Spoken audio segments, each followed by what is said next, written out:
Hello students, today we continue your exercise 8C from sum number 5th. Your fifth sum, a mango tree of height is 125 centimeter was planted 3 years ago. If it increase at rate of 20% per annum, what is its present height?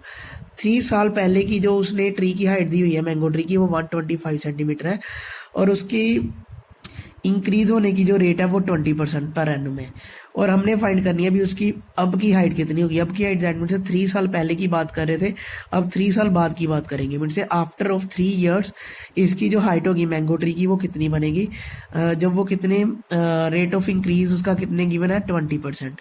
Now see the solution of this some.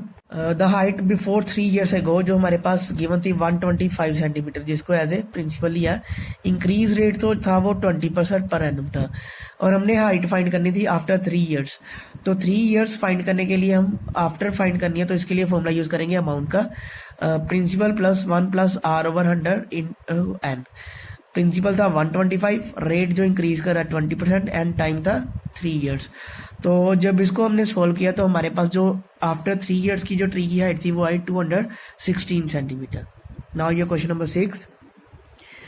In question number 6, 2 years ago, the population of a town was 10,000. During the first year, it increased at rate of 5% per annum, and during the second year, it increased at a rate of 6% per annum.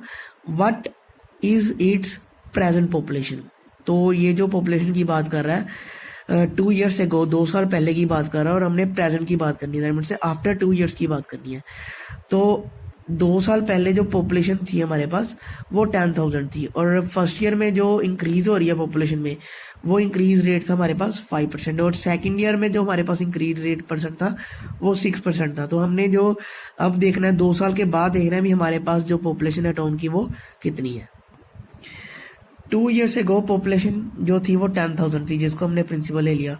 During the first year जो increase कर रही है वो 5% and during the second year 6%। तो हमने find करना था after 2 years, that means से जो हमने अमाउंट फाइंड करनी है वो 2 साल की करनी है। हमारे पास जो टाइम था वो 2 साल था और प्रिंसिपल हमारे पास 10,000 है। फर्स्ट ईयर में जो इंक्रीज हो रहा था 5 एंड सेकेंड में 6, तो ये बनेगा 10,000 इंटू 1 प्लस 5/100 इंटू 1 प्लस 6/100। तो जब इसको सोल्व करवाया, जब इसकी कैलकुलेशन की तो हमारे पास जो इसका आंसर आया जो आफ्टर 2 इयर्स की पॉपुलेशन आई वो आई 11,130। Question number 7, Mahesh borrow ₹16,000 at 7 side 1/2% per annum simple interest. On the same day he lent it to Gagan at the same rate but compounded annually. What does he gain at end of the 2 years? Mahesh ने बोरो किया 16,000, जो rate of interest था वो 7 side 1/2% per annum simple interest पे लिए और उसी दिन उसने क्या किया, उस रुपीज को गगन को सेम रेट पे दे दिए बट कंपाउंडेड एनुअली। उसने लिया सिंपल इंटरेस्ट पे थे और दिए उसको कंपाउंडेड एनुअली। हमने देखना भी what does he gain at the end of the 2 years, भी 2 साल के बाद उसको कितना गेन हुआ।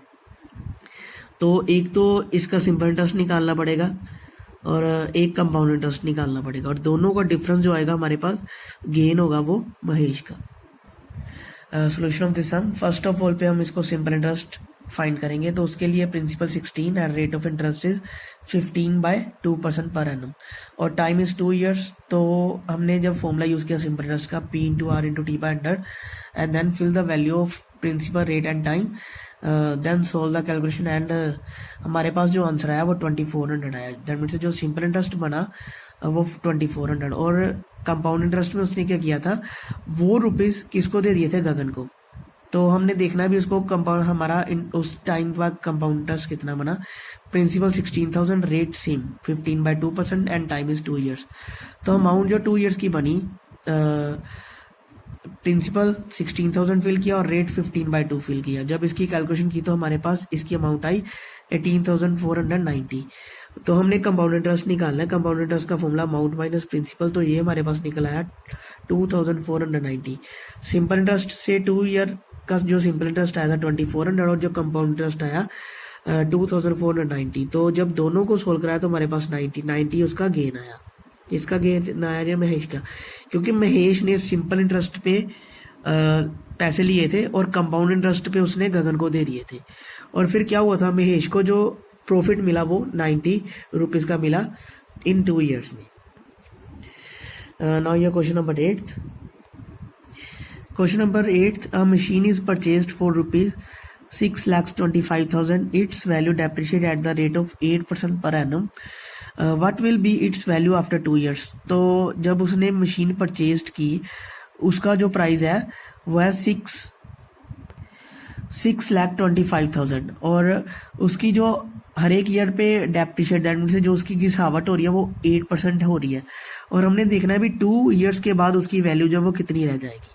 Now the solution of this sum, value of machine that means जो प्रिंसिपल है वो 6,25,000, रेट ऑफ डेप्रिशिएट वो 8% है और आफ्टर 2 years हमने देखना है भी मशीन की वैल्यू कितनी रहती है. यहाँ पे जो हम रेट लेंगे वो नेगेटिव में लेंगे क्योंकि जो उसकी मशीन की वैल्यू वो डिक्रीज हो रही है, डेप्रिशिएट हो रही है वो, तो इसलिए हम जो रेट है उसको नेगेटिव में लेंगे. जब हमने वैल्यू फिल की प्रिंसिपल, रेट और टाइम की तो इसको सोल्व करके हमारे पास जो उसकी आफ्टर 2 years की वैल्यू आई वही 5,29,000. Thank you students.